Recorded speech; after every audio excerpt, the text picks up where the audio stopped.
The knowledge world में आपका स्वागत है। दोस्तों, हम सबको व्रत क्यों रहना चाहिए, आओ जानते हैं। व्रत रहने की परंपरा हमारे देश में बहुत पुरानी है। ये बहुत ही प्राचीन परंपरा है।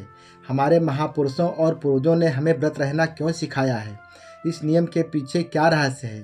प्रकृति ने हम सभी प्राणियों को अपना सफल जीवन जीने के लिए अच्छे अच्छे भोजन की व्यवस्था क्यों की है। धरती के सभी प्राणी इस धरा पर जैसे भी भोजन मिलता है उसे वैसा ही खा लेते हैं। उदाहरण के तौर पर एक हाथी जंगल में पेड़ों के पत्तों, फलों आदि को वैसे ही तोड़कर खा लेता है जैसे प्रकृति उसे देती है।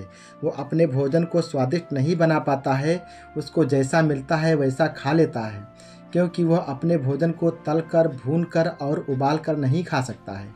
धरती के सभी प्राणी ऐसा ही करते हैं और जाड़ा, गर्मी, बरसात के मौसम को वह जंगल में रहकर भी सहन कर लेते हैं और कभी भी बीमार नहीं पड़ते हैं, क्योंकि मौसम के हिसाब से प्रकृति वनस्पति का सृजन करती है। क्योंकि जब अधिक गर्मी पड़ती है तब प्रकृति हमें ठंडी तहसीर वाली वनस्पति जैसे लौकी, तुरई और गाजर आदि, और जब अधिक जाड़ा होता है तो प्रकृति गर्म तहसीर वाली वनस्पति का सृजन करती है, जैसे बैंगन, लहसुन, पालक आदि आसानी से हमारे खेतों या बारी में उग जाते हैं। इस प्रकार सभी प्राणी अपनी अनुकूल क्षमता को बनाए रखने में सक्षम हैं और कभी बीमार नहीं पड़ते हैं, क्योंकि वह मौसमी व ताज़े भोजन को प्राकृतिक रूप से कच्चा ही खाते हैं, जिससे उनके शरीर को सारे तत्व मिल जाते हैं जो उनके शरीर को चाहिए होते हैं और निरोगी जीवन जीते हैं। पर मनुष्य एक बहुत ही बुद्धिमान प्राणी है और वह सभी प्राणियों में सबसे अधिक बुद्धिमान है। इसलिए मनुष्य अपने भोजन को स्वादिष्ट बनाकर खाता है। अपने भोजन में तमाम प्रकार के मसालों, तेल आदि के मिक्स कर खाता है। भोजन को और अधिक स्वादिष्ट बनाने के लिए भोजन को भून कर खाता है, तल कर खाता है और उबाल कर खाता है। जो उसे अच्छा लगता है, जैसे भी चाहता है उसे वैसे ही खाता है। उदाहरण के तौर पर यदि उसे तेल युक्त भोजन ज़्यादा पसंद है तो वह चिकनाई, तेल आदि का अधिक प्रयोग कर लेता है और बीमार पड़ जाता है। यदि उसे मीठा अधिक पसंद है तो भोजन के बाद भी अधिक मिठाइयाँ खा लेता है, जो बहुत ही खतरनाक है, और आजीवन शुगर की बीमारी का शिकार हो जाता है और अच्छे और सफल जीवन को नरक बना लेता है। दोस्तों, मनुष्य बीमार ना हो, हम बीमार ना हों, इसलिए हमारे पूर्वजों ने हमें व्रत रहना सिखाया है। दोस्तों, रोज़ हम उबले हुए, तले हुए, भुने हुए भोजन को खाते हैं, जिससे हमारे शरीर को भोजन जरूरी तत्व जो होते हैं नष्ट हो जाते हैं। भोजन का फाइबर भी कमज़ोर पड़ जाता है, जिससे हमारे शरीर को सूक्ष्म पोषक तत्व नहीं मिल पाते हैं। ये प्रक्रिया एक लंबे समय तक चलती है और हमारा शरीर लगातार पोषक तत्वों, फाइबर्स आदि के ना मिल पाने के कारण कमज़ोर हो जाता है, कुपोषित हो जाता है और हम अपनी कार्य क्षमता को खो देते हैं और हम धीरे धीरे बीमार पड़ने लगते हैं। फाइबर्स ना मिलने के कारण हमारा पेट कब्ज का शिकार हो जाता है और पेट की पाचन क्रियाएं कमज़ोर पड़ जाती हैं और हमारा पेट साफ नहीं होता है। मनुष्य को कब्ज होना यानी सारी बीमारियों को बुलाने के बराबर होता है। दोस्तों, हमारे शरीर को सारे तत्व मिल जाएं जिन्हें शरीर को ज़रूरत होती है।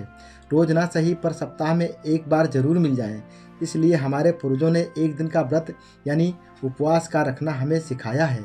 उस दिन हम सप्ताह में एक दिन अन्न की कैटेगरी में जो भी भोजन शामिल है हम उसे नहीं खाएंगे और ना ही तले भुने और उबले भोजन का प्रयोग करेंगे।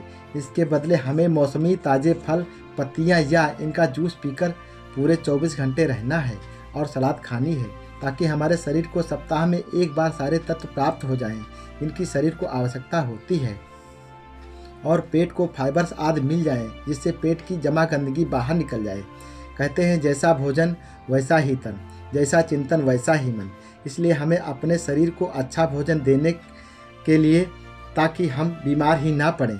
दोस्तों, मौसमी ताज़े फलों को, पत्तियों को या उनका जूस पीना या खाना होता है, जिससे हमारा इम्यून सिस्टम मजबूत हो जाता है, बहुत मजबूत हो जाता है और हम कभी भी बीमार नहीं पड़ते हैं। दोस्तों, हम जितना भी भोजन उबाल कर और तल कर, भून कर खाते हैं, हमें उतना ही कच्चा भोजन 24 घंटे में यानी फलों, पत्तियों, सलाद आदि से करना चाहिए। यानी 24 घंटे में एक बार उबला हुआ भोजन तो एक बार हमें कच्चा भोजन ज़रूर करना चाहिए। यानी अगर हमारा वज़न 60 किलो है तो हमें उसके ग्राम में यानी 600 ग्राम फल फूल पत्तियां सलाद अथवा जूस अवश्य ही लेना चाहिए, तभी हम बीमारी से बच सकते हैं। ये स्वस्थ रहने का एक सफल तरीका है मित्रों। अगर आप रोज़ ये तरीका अपनाते हैं तो कभी भी बीमार नहीं पड़ोगे। दोस्तों, आप इस नियम को ज़रूर अपनाओ, आपका बहुत कल्याण होगा, आप स्वस्थ रहेंगे और आपका बीमारी में एक पैसा भी खर्च नहीं होगा, आप हमेशा जवान रहेंगे। दोस्तों, इसी तरह के और वीडियो पाने के लिए हमारे चैनल को लाइक शेयर सब्सक्राइब अवश्य करें। धन्यवाद मित्रों।